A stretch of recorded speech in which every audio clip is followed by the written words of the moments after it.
वर्षों पुराने उस गांव का नाम था भैरवपुर। चारों तरफ घना जंगल और बीच में वीरान हवेली। यह हवेली एक रहस्य की तरह खड़ी थी, जैसे समय ने इसे अपने हृदय में छिपा लिया हो। गांव वाले कहते थे, उस हवेली में हर अमावस्या की रात एक औरत की चीख गूंजती है। कोई नहीं जानता था वो कौन है, पर सब उसे एक ही नाम से बुलाते, गांव की चुड़ैल। कहते हैं वो एक लड़की थी, रूपा, जो बरसों पहले इसी गांव में रहती थी। रूपा खूबसूरत थी, पर उसकी किस्मत में प्यार नहीं बल्कि दर्द लिखा था। उसकी शादी से एक रात पहले कुछ लोगों ने उसकी हत्या कर दी और शव हवेली के पिछवाड़े फेंक दिया।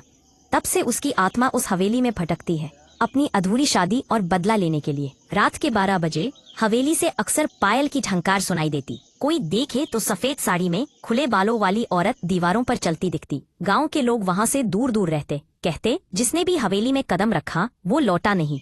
एक दिन शहर से एक युवक आया, नाम था अजय, जो भूत प्रेत में यकीन नहीं करता था। उसने गांव वालों की बातें हंसी में उड़ा दी और कहा, मैं आज रात उस हवेली में रहूंगा। गांव वाले डर के मारे उसे रोकते रहे, पर अजय नहीं माना। शाम ढली, सूरज डूबा और अंधेरे ने हवेली को घेर लिया। अजय ने टॉर्च ऑन की और अंदर कदम रखा। हवा अचानक ठंडी हो गई। हवेली में टूटी खिड़कियां, दीवारों पर पुराने निशान और चारों ओर अजीब सन्नाटा था। तभी पीछे से पायल की आवाज आई, छनन छनन। अजय ने टॉर्च घुमाई, कुछ नहीं दिखा। लेकिन जब वो मुड़ा, उसके ठीक सामने एक सफेद साया खड़ा था। खुले बाल, पीली आंखें और चेहरे पर एक डरावनी मुस्कान। वो साया बोली, क्यों आए हो मेरे घर? अजय पीछे हटने लगा, पर दरवाजा अपने आप बंद हो गया। कमरे में हवा का तूफान उठा, दिए अपने आप जल उठे और रूपा की आवाज गूंजी, जिसने मेरा खून किया मैंने उन्हें नहीं छोड़ा, अब तू भी यहाँ से नहीं जाएगा। अजय कांपता हुआ बोला, मैं तो बस सच जानने आया था। चुड़ैल की आंखों में आंसू थे।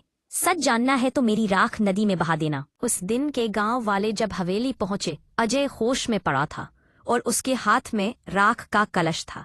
उसने वो राख नदी में बहा दी और उसी पल हवेली की दीवारों पर जमी धूल उड़ गई। उस दिन के बाद हवेली का सन्नाटा टूट गया।